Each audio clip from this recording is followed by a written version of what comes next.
Welcome to data science and machine learning course. Previous sessions पे हम reinforcement learning के हवाले से बात कर रहे हैं कि एक्चुअली रीइंफोर्समेंट लर्निंग क्या है, और प्रीवियस सेशन तक हमने प्रैक्टिकली इम्प्लीमेंट करके भी देखा मार्कऑफ प्रोसेस या डिसीजन प्रोसेस को। इस सेशन के अंदर हमारा जो बेसिक फोकस है वो क्यू लर्निंग पर है, लेकिन उस पर डायरेक्टली जंप करने से पहले हमें थोड़ा सा मार्कऑफ डिसीजन प्रोसेस और उसके साथ ही साथ बेलमैन इक्वेशन को भी देखना है। So let's start. इस स्नैप पर यानी ये एक कैडिलैक्स डायनासोर गेम की एक इमेज है, और इसे आप देखते ही ये सोच रहे हैं कि क्या हम गेम खेलने वाले हैं, तो बिल्कुल गलत है। हम बिल्कुल गेम खेलने वाले नहीं हैं, बल्कि हमने गेम खेल रखा है। ठीक है, मुमकिन है कि आपने ये गेम खेला हो कभी। इसमें इस वक्त जैक और मुस्तफ़ा ये दो कैरेक्टर हैं। ठीक है, आपने अगर इस गेम को ऑब्जर्व किया हो या खेला हो तो आप बहुत अच्छी तरीके से इस बात को समझते हैं कि जो हमारा एनिमी है, ठीक है, वो जब हमें हिट करता है तो हमारी फील्ड बढ़ती है। ठीक है, यानी हमारा लाइफ टाइम कम होना शुरू होता है। इसी तरह जब हम उसे हिट करते हैं तो उसकी लाइफ टाइम कम हो रही होती है। सिमिलरली जब हम फील्ड खाते हैं तो हमारी लाइफ बढ़ती है, और इसी तरह से ये प्रोसेस चलता रहता है। लिहाजा जब हम उस वक्त गेम खेला करते थे, जब हमने स्टार्टिंग में किया, तो हमें शायद इस हवाले से कुछ पता ना होगा कि रीइंफोर्समेंट का इसमें क्या किरदार है, आर्टिफिशियल इंटेलिजेंस कहाँ इन्वॉल्व है, किस तरह से हम रीइंफोर्स कर रहे हैं अपने इस एजेंट को जो एज अ हीरो या एज अ करैक्टर यहाँ पर यूज़ हो रहा है। तो इन तमाम सिनेरियो में इस गेम के वो तमाम चीज़ें इन्वॉल्व हैं जो चीज़ें हमने प्रीवियस सेशन पर डिस्कस की, यानी what is agent, what is action, what is reward, what is penalty. ये तमाम चीज़ें इसमें मौजूद थी, लेकिन उस सिनेरियो पर जब हम खेला करते तो शायद हमें नहीं पता। लेकिन जैसे ही हम इन फील्ड में आना शुरू हुए और हमने इन चीज़ों को पढ़ना शुरू किया, तो हम बहुत बेहतर तरीके से हम इन चीज़ों को ऑब्जर्व करते हैं कि इनमें ये क्या चीज़ें मौजूद हैं। लेकिन आप अगर इसी इमेज को चेंज करें और आप ऐसे सिनेरियो पर आ जाएं जहां पर आप किसी लिविंग ऑर्गेनिज्म यानी किसी बर्ड को ट्रेन करें। हम जानते हैं कि जब हम मशीन को ट्रेन कर रहे होते हैं तो वहां पर पनिशमेंट के लिए हम एक न्यूमेरिक ऑर्डर रख रहे हैं, ठीक है, जिसको हम या तो पेनल्टी कह रहे हैं या इन टर्म ऑफ रिवॉर्ड कह रहे हैं उसे। लेकिन जब मैं एक बर्ड की बात करता हूं तो यहां पर एक्शन चेंज होने लगा। एक्शन चेंज कैसे होने लगा? जब वो राइट डिसीजन लेता है, यानी जो चीज़ हम उसे ट्रेन कर रहे होते तो उस रिस्पेक्ट से हमें उसे कुछ खाने की चीज़ें देते हैं, कुकीज़ या वट जो भी वो चीज़ें खाता है, तो इस तरह से ट्रेनिंग का रिसोर्स बढ़ता चला जाता है इसमें। ठीक है, लेकिन अगर इसी पैरोट को, ठीक है, जो कि यहाँ पे लिव इन ऑर्गेनिज्म के तौर पे इस्तेमाल हो रहा है विद रिस्पेक्ट टू ट्रेनिंग, अगर मैं इसे एक मशीन के फॉर्म पर कन्वर्ट करूँ, यानी रोबोटिक पैरोट बनाऊँ, तो यहाँ पर दोबारा से वो तमाम चीज़ें वापस आ जाती हैं जो चीज़ें हम डिस्कस कर रहे थे। यानी जिस जगह पर ये वर्क करेगा वो उसका इन्वायरमेंट क्या होगा, उसकी स्टेट्स क्या हैं, रिवॉर्ड्स क्या देंगे हम उसे, उसकी पॉलिसी क्या है कि वो एक्शन किस तरह से परफॉर्म करेगा, एंड सिमिलरली उसकी वैल्यूज़ क्या हैं। ये तमाम चीज़ें समझने के बाद हम अपने उस टॉपिक की तरफ चलते हैं, यानी मार्कऑफ डिसीजन प्रोसेस, जो हम प्रीवियस सेशन पे देख चुके हैं कि वो करंट डिसीजन यानी करंट सिचुएशन के बेस पर डिसीजन लेता है। तो एक्चुअली मार्कऑफ डिसीजन प्रोसेस है क्या? तो स्लाइड पे बताया जा रहा है कि it is a mathematical framework for building decision making in situation where outcomes are partially या पार्टली रैंडम और partly under the control of a decision maker. In simple word हम ये कह सकते हैं कि ये एक डिसीजन मेकिंग मैथमेटिकल फ्रेमवर्क है, मार्कऑफ डिसीजन प्रोसेस, जो एक सिचुएशन के बेस पर बताता है कि एक्चुअली रैंडम डिसीजन क्या हो सकता है विथ रिस्पेक्ट टू आउटकम के इस एजेंट को या इस रोबोट को आने वाले स्टेज पर क्या डिसीजन लेने की ज़रूरत है। In simple word, Markov decision process Bellman equation को यूज़ करता है इस चीज़ के लिए, जिसके बेस पर वो प्रोबेबिलिटी काउंट करता है कि कौन से नेक्स्ट स्टेज ज़्यादा बेस्ट है विद रिस्पेक्ट टू प्रोबेबिलिटी, और उसके बाद वो स्टेज पर मूव हो जाता है, जो कि हम प्रीवियस सेशन पर देख भी चुके हैं कि एक स्टेज से दूसरे स्टेज पर जाने की क्या प्रोबेबिलिटी है, और उन तमाम स्टेजेस का सम हमारे पास 1 के बराबर होना चाहिए। अब बात करते हैं बेलमैन इक्वेशन की, जिसको मार्कऑफ प्रोसेस यानी जो डिसीजन प्रोसेस है वो यूज़ करता है। ठीक है, एज अ नेम सजेस्ट कि बेलमैन इक्वेशन को जो इन्वेंटर हैं इसके, इनका नाम भी रिचर्ड ई बेलमैन है। यही वजह है कि इस इक्वेशन का नाम भी यही रखा गया। It is a necessary condition for optimality associated with the mathematical optimization method known as dynamic programming. ठीक है, इस मकसद इस इक्वेशन का यही है कि ये ऑप्टिमाइजेशन के लिए इस्तेमाल होता है, और इस मेथड को हम क्या कह रहे हैं? डायनेमिक प्रोग्रामिंग भी कह रहे हैं। It's write the value of a decision problem at a certain point in time in term of the payoff from some initial choices and the value of the remaining decision problem that result from those initial choices, ठीक है, this break a decision optimization problem into a sequence of the simple subprogram at Bellman's principle of optimality prescribes. तो ये definition और इसी तरह dynamic programming कहलाना, ये काफ़ी complex mathematically एक इक्वेशन की डिस्क्रिप्शन है जो समझना बहुत मुश्किल है इस स्लाइड के मुताबिक। और नीचे अगर आप देखें तो वी एस एक वैल्यू है, यानी वी की एक वैल्यू आएगी बेलमैन के इस इक्वेशन के ज़रिए से, जो आपके तमाम फर्दर प्रोसेस पे मैक्सिमम वैल्यू को क्या करेगा, आपको रिटर्न कराएगा with respect to the reward and with respect to the probability of the next state, ठीक है। अब इसे हम सिंप्लीफाई करते हैं कि एक्चुअली बेलमैन इक्वेशन की जो इक्वेशन नीचे लिखी हुई है ये किस चीज़ को डिस्क्राइब कर रही है। एज्यूम करते हैं कि आपका एक एजेंट है, ठीक है, और इस सिनेरियो पर ये आपकी इनिशियल पोजीशन है जहां पर वी एस लिखा हुआ है और ये आपका एजेंट यहाँ पर यहाँ से मूव होना चाह रहा है, तो मैं मार्कर यूज करता हूँ। अब हमें इस वी एस को मूव करवाना है with respect to Markov decision process by using the Bellman equation, जबकि आप ये देख रहे हैं कि ये वो पार्ट है हमारा जो एज अ पेनल्टी काउंट होगा, ठीक है, और ये वो स्टेजेस है जो जहां पर हमारा रिबोट मूव कर सकता है। तो हमें इक्वेशन क्या कहता है?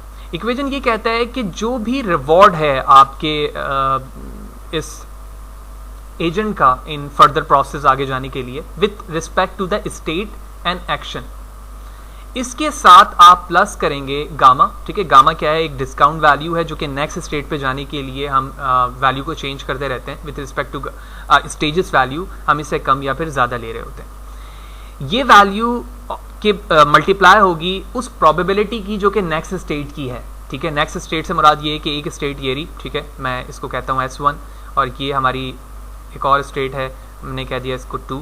तो यहाँ से जब रोबोट यहाँ जाएगा तो यकीनी तौर पे कोई एक्शन परफॉर्म करेगा।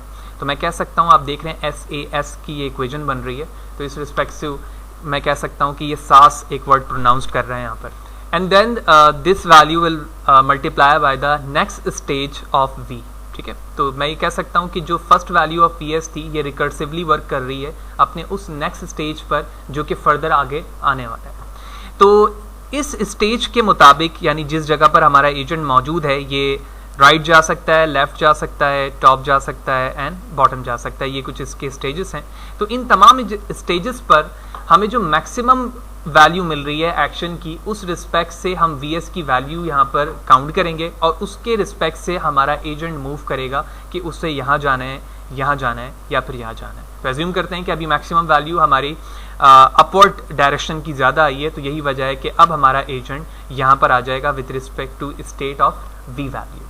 तो ये सिंपल डेफिनेशन थी कि reward with respect to state and action क्या है, और उसके बाद हमारे पास नेक्स्ट स्टेज की प्रोबेबिलिटी क्या है, और उसके बाद जो हमारे पास V ऑफ S है वो नेक्स्ट जाकर क्या हो जाता है, अपने जो नेक्स्ट स्टेट है विथ रिस्पेक्ट टू रिकर्सिवली वो चेंज करता रहता है, ठीक है। अभी भी ये फॉर्मूला काफ़ी लॉन्ग स्टेज पर लिखा हुआ है, हम इसको बहुत आसान करेंगे नेक्स्ट स्टेजेस पे जाकर और फाइनली इसी फॉर्मूले पे वापस आएंगे जो यहाँ पर लिखा हुआ है, तो और भी हमारे लिए ये बेलमैन इक्वेशन को समझना आसान हो जाएगा। Let's see. तो बेलमैन इक्वेशन का फर्स्ट स्टेज यहाँ पे लिखा हुआ है V of S maximum of A with respect to the reward of state and action plus gamma which mean discount value of VS। तो सबसे पहले हमारे पास है maximum of all possible action, ये मैक्स ऑफ A को donate कर रहा है, reward according to the state and action this one, and this gamma value and this V of S is discount value of the next state या फिर action. तो discount value तो gamma ही को represent कर रहा है, जबकि V ऑफ S जो है वो हमारी नेक्स्ट स्टेट है जो कि V of S recursively move करते हुए जाएगा और आगे जाता रहेगा। एज्यूम करते हैं कि इस वक्त हमारे पास जो स्टेजेस की वैल्यूज आने वाली हैं V ऑफ S बार की, ठीक है, जो अभी हमने प्रीवियस स्लाइड पे भी देखा कि किस किस डायरेक्शन पे वो जा सकता है। तो इस वक्त आप डायरेक्शन देख रहे हो कि ये वो डायरेक्शन है जो यहाँ पर हमें रोबोट को मूव नहीं करवाना है, ठीक है, क्योंकि आगे जो पाथ है वो फर्दर ड्राइव नहीं हुई है। तो यही वजह है कि हमारे पास 3 डायरेक्शन है। इस 3 डायरेक्शन की वैल्यू हमने V ऑफ S पे काउंट की है 0.8 probability multiply by next state, 0.1 probability of next stage and 0.1 stage of next probability and the sum of the value will be 1। तो अब ये जो V of S बार है, ठीक है, इस पे आप देख रहे हो ये तमाम वैल्यू आएगी और यकीनी तौर पे ये वैल्यू इस प्रोबेबिलिटी के रिस्पेक्ट से मैं इस V S बार की जगह लिख सकता हूं summation of probability with respect to the stage A to S bar, ठीक है। तो इस पूरी जगह पर गामा डिस्काउंट वैल्यू पर ये वैल्यू यहाँ पर ड्राइव होकर आ जाएगी और जो नेक्स्ट फार्मूला हमारे पास बनेगा इस स्टेज के बाद वो इस तरह से बन जाएगा। यानी जो बिल्कुल स्टार्टिंग स्टेज पे मैं फार्मूला दिखा रहा था वो यही था, वो फार्मूला किस तरह से बना वो हमने यहाँ से देख लिया कि एक्चुअली इस गामा वैल्यू की जगह पर यानी वी एस बार की जगह पर हम summation of P with respect to S A S V S bar लिखते हैं। तो ये फार्मूला किस तरह से ड्राइव हुआ, जैसे कि मैंने प्रीवियस स्लाइड पे बनाया कि हमारे पास कुछ डिफरेंट स्टेजेस हैं। तो एक स्टेज से रोबोट दूसरे स्टेज पर आएगा, फिर नेक्स्ट स्टेज पे जाएगा, तो हर स्टेज पर क्या करेगा, वो एक एक्शन परफॉर्म करेगा। और ये हमारे कुछ स्टेट हैं S1, S2 एंड S3। तो यही इसकी प्रोबेबिलिटी है कि SAS जो कि यहाँ पर शो किया जा रहा है और S बार हमारे नेक्स्ट स्टेट को शो कर रहा है, जो इस रिस्पेक्ट से होगा कि अगर हमारा एजेंट यहाँ मौजूद है तो वो मूव करके यहाँ जा रहा है जो उसके नेक्स्ट स्टेट होने वाली है। तो फाइनली हमने इस फॉर्मूले को ड्राइव करके देख लिया कि बेलमैन इक्वेशन किस तरह से काम करता है और मैक्सिमम ऑफ ए वैल्यू से क्या मुराद है, और यही वी एस की वैल्यू है जो कि मार्कऑफ डिसीजन प्रोसेस भी यूज़ करता था या करता है, जिसकी वजह से वो अपने एजेंट को एक स्टेज से दूसरी स्टेज पर मूव कर रहा होता है। अब हम एक बेलमैन की इक्वेशन को एक दूसरे एग्जाम्पल से देखते हैं जहाँ पर हमें समझना और भी आसान होगा। तो अज्यूम करते हैं कि ये हमारा एक एजेंट है, ठीक है, और इस एजेंट की जो डेस्टिनेशन है वो ये स्टेज है, ठीक है, और इसी तरह से एक मिनी स्टेट इसकी ये है और ये इसकी पेनल्टी। तो इस पेनल्टी स्टेज पर अगर वो जाएगा तो यकीनी तौर पे हमारा जो एजेंट है वो with respect to reinforcement learning fail हो जाएगा। तो अब हमें क्या करना है, हमें अपने डेस्टिनेशन से काउंट करना है अब विथ रिस्पेक्ट टू प्रोबेबिलिटी कि हम अपने एजेंट को किस तरह से मूव करवाएंगे कि वो अपने डेस्टिनेशन पे पहुंचे, और साथ ही साथ हम ये भी देखेंगे कि हम कितने डिफरेंट वेज बना सकते हैं। तो सबसे पहले हम with respect to V of S value assume करते हैं। तो इस वैल्यू को मैं कह सकता हूँ इस डेस्टिनेशन को कि ये +1 है with respect to reward and ये -1 है with respect to penalty. Okay, और एजेंट की ये वर्किंग जिम्मेदारी है कि वो अपने डेस्टिनेशन +1 तक पहुंचे और -1 से अवॉइड करें। तो मैं कह सकता हूं कि यहाँ की probability with respect to V of S यानी बेलमैन इक्वेशन मैं अज्यूम करता हूं कि ये 8-9 है, और यकीनी तौर पे इस पोस्ट पे ये वैल्यू भी यहाँ पर 0.89 होगी। इसी तरह इससे प्रीवियस स्टेज की वैल्यू यकीनी तौर पे कुछ कम होगी, तो मैं इसको अज्यूम करता हूँ कि ये 77 है, इसी तरह 0.68, 0.57 एंड 0.49। ये कुछ मैंने डमी वैल्यूज यहाँ पे लिखी हैं with respect to the V of S value, ताकि हमें ये पता चले कि हमारा रोबोट किस वैल्यू के रिस्पेक्ट से मूव होता जाएगा। और अभी हमने देखा इक्वेशन में कि मैक्सिमम ऑफ ए एक्शन पर ये बेस करता है, तो यही वजह है कि यहाँ से वैल्यू मूव होने के लिए वो मैक्सिमम वैल्यू को देखेगा और यहाँ से मूव होता चला जाएगा। तो अगर मैं अज्यूम करता हूँ कि एजेंट हमारा यहाँ पर स्टार्टिंग स्टेज है, तो यकीनी तौर पे ये मैक्सिमम वैल्यू उसको फॉलो करेगा और यहाँ से वो अपने डेस्टिनेशन पे पहुँच जाएगा। अज्यूम करते हैं ये एजेंट हमारे इस स्टेज पर मौजूद है, तो इस स्टेज पर होने के नाते वो दो डायरेक्शन उसे मिल तो रही है लेकिन वो मैक्सिमम की तरफ जाता है। यही वजह है कि अब हमारी पोजीशन ये बन जाएगी और इस तरह से वो अपनी डेस्टिनेशन पे पहुंचेगा। तो इस v ऑफ s की वैल्यू से हमें ये पता चल रहा है कि एक्चुअली हमारा एजेंट किस स्टेज पर होगा, तो वो किस तरह से according to the value of the probability of Bellman equation वो किस तरह से मूव होगा। और इस सिनेरियो पर हमारे पास डिफरेंट डायमेंशन या डिफरेंट वे बन सकते हैं according to the location of the agent. Similarly जब हम स्टार्ट कर रहे होते हैं तो हम सबसे पहले ये देखते हैं कि एक्चुअली अगर मैं एक स्टार्ट पाथ बनाऊं इसे, तो हर पाथ के लिए हमें एक वैल्यू देनी होती है +1 एंड +1, ताकि वो इस +1 को रीड करते हुए आगे जाए और अपने डेस्टिनेशन पे पहुंच जाए जो कि फाइनल 1 है। लेकिन ये चीज़ वहाँ पर फेल्ड हो जाती है जब हमारे जो रिबॉट है फॉर एग्जांपल या एजेंट वो यहाँ पर मौजूद है। तो अब हमारे पास समझना मुश्किल हो गया कि एक्चुअली यहाँ पर भी +1 है और यहाँ पे भी +1 है। तो यही वजह है कि v ऑफ s फार्मूला हमें उसकी वर्थ बता रहा है विथ रिस्पेक्ट टू प्रोबेबिलिटी कि हमें इस रिबोट को लेफ्ट मूव करना है या राइट मूव करना है, जो कि मैं पहले प्रीवियस स्लाइड पे ही बता चुका हूँ कि हमने इस वैल्यूज़ को यहाँ पर v ऑफ s की लेने की वजह यही है कि हम अपने +1 तक कैसे पहुँच सकते हैं अगर हमारा रिबोट किसी भी डायरेक्शन में या डायमेंशन पर मौजूद हो।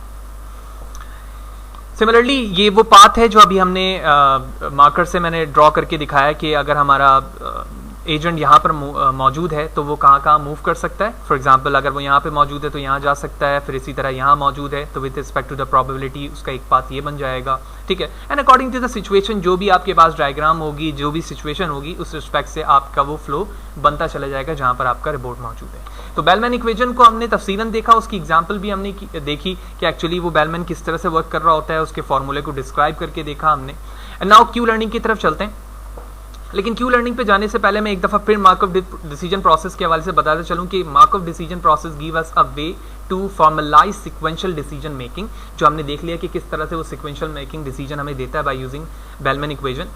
And it is the agent goal to maximize the cumulative reward. तो ये मैक्सिमम गोल के लिए जो तमाम चीज़ों को क्या करता है, मजमूई तौर पर उनके रिवॉर्ड को जमा करता है ताकि वो मैक्सिमाइज कर सके अपने गोल को। Whereas Q learning is one of the technique to find the optimal policy in an MDP. The objective of Q learning is to find a policy that is optimal in the sense that the expected value of the total reward over all successive steps in the maximum achievable. So in other words, the goal of Q learning is to find the optimal policy by learning the optimal Q value for each state action pair. यानी जो काम आप bellman equation के जरिए से कर रहे थे, अब आप वही काम क्यू लर्निंग के जरिए से करोगे, जो कि आपके किसी एक खास स्टेट की क्वालिटी को डिफाइन करेगा और उसके ऑप्टिमल एक्शन को डिफाइन करेगा, और उस रिस्पेक्ट से तुम सक्सेसिव एक्शन पर उसको रिवॉर्ड दोगे या पेनल्टी दोगे ताकि आप मैक्सिमम स्टेट को क्या कर सकें, अचीव कर सकें। समझते हैं इस चीज़ को। देखिए हमारे पास दो सिचुएशन है, जैसे अभी मैंने प्रीवियसली एक स्टेट पर बताया कि हमारे पास बेलमैन इक्वेशन है जहाँ पर हम v ऑफ s की वैल्यू से डिसाइड कर रहे थे हमें कहाँ पहुँचना है, और इसी तरह उसी स्टेज पर हमने q इक्वेशन को लिया हुआ है, जो कि अभी मैंने डेफिनेशन के रिस्पेक्ट से देखा, q which mean quality with respect to the state and action. तो फॉर्मूले को समझते हैं। अभी हम इस फॉर्मूले को देख चुके हैं, यानी बेलमैन इक्वेशन को, कि maximum of A reward state action and summation of all probability with respect to the recursive of next v state. तो Q वैल्यू का जो फॉर्मूला होता है वो बिल्कुल एज लाइक दिस स्टेज होता है। आप अगर बगौर देखें तो ये पूरा स्टेज इसके बराबर है, सिर्फ v ऑफ s की जगह हमने q ऑफ s a लिखा। इसी तरह मैक्सिमम ऑफ a यहाँ पर नहीं है, बल्कि हम हर एक स्टेट की क्वालिटी देखते हैं with respect to the probability कि इसकी क्या क्वालिटी है, कि अगर हमारा एजेंट यहाँ मौजूद है इस जगह पर, तो ऊपर वाले एक्शन की या स्टेट की क्या प्रोबेबिलिटी है with respect to quality, left की क्या है और राइट की क्या है। यही वजह है कि हमारा फॉर्मूला इसमें कन्वर्ट हुआ। उसके बाद अगर आप यहाँ पर v ऑफ s देखो तो वो इसी फॉर्मूले का, और हमने देखा था कि जब हम v ऑफ s से इस चीज़ को एक्शन कर रहे थे तो ये रिकर्सिवली v ऑफ s के बराबर था। लेकिन जब formula q with respect to quality हुआ एस ए, तो v ऑफ s खुद ब खुद किस में कन्वर्ट हो गया, q ऑफ s a में, क्योंकि अब हमारी बारी इसकी तरह v ऑफ s बार पर नहीं होगी, बल्कि अब हमारी जो क्वालिटी है वो नेक्स्ट स्टेट पर होगी। यही वजह है कि हम उस स्टेट को क्या कह रहे हैं, q a s a बार, ठीक है, not this one, it's a बार। तो यही वजह है कि फॉर्मूला जो फाइनली हमारे पास बना कि reward with respect to the state and action, gamma discount value, summation of probability of all state next and maximum of quality of next state with respect to the state and action। तो same working है, same logic है, लेकिन यहाँ पर जो scenario change हुआ वो उस वैल्यू की, जो भी यहाँ पर वैल्यू होगी उसकी अब इसके अंदर क्या ऐड हो गई कि इसकी क्वालिटी क्या है, ठीक है। यानी अगर यहाँ पर हम अपने एजेंट को मूव कर रहे हैं तो उस एक्शन, उस स्टेट की क्या क्वालिटी है, कि अगर उसकी क्वालिटी ज़्यादा की तरफ जाते तो हमारा एजेंट और भी बेहतर तरीके से आउटपुट दे सकता था, ये ज़्यादा रिवॉर्ड हासिल कर सकता था। हालांकि हम कम की तरफ आएँ तो हम अपने रिवॉर्ड को ना सिर्फ हमने कम किया, यह मुमकिन है कि नेक्स्ट टू नेक्स्ट स्टेज पर हम जाकर पेनल्टी रिसीव करेंगे। तो ये कुछ बेसिक आइडिया था बिहाइंड क्यू लर्निंग के, जो इस हमने सेशन पे देखा कि मार्कअप डिसीजन प्रोसेस क्या है, एक मैथमेटिकली फ्रेमवर्क है जिसके ज़रिए से हम अपने प्रॉब्लम को क्या कर रहे हैं, रिड्यूस कर रहे हैं। और साथ ही साथ फिर हमने बेलमैन इक्वेशन देखा, और बेलमैन इक्वेशन को जानने के बाद हमने ये जाना कि एक्चुअली क्यू लर्निंग क्या है और किस तरह से वो बेलमैन इक्वेशन को फॉलो कर रही होती है with respect to the quality of individual state. Next session पे जाएंगे तो फिर हम सारसा और इससे रिलेटेड दूसरे एल्गोरिथम को डिस्कस करेंगे। Thank you.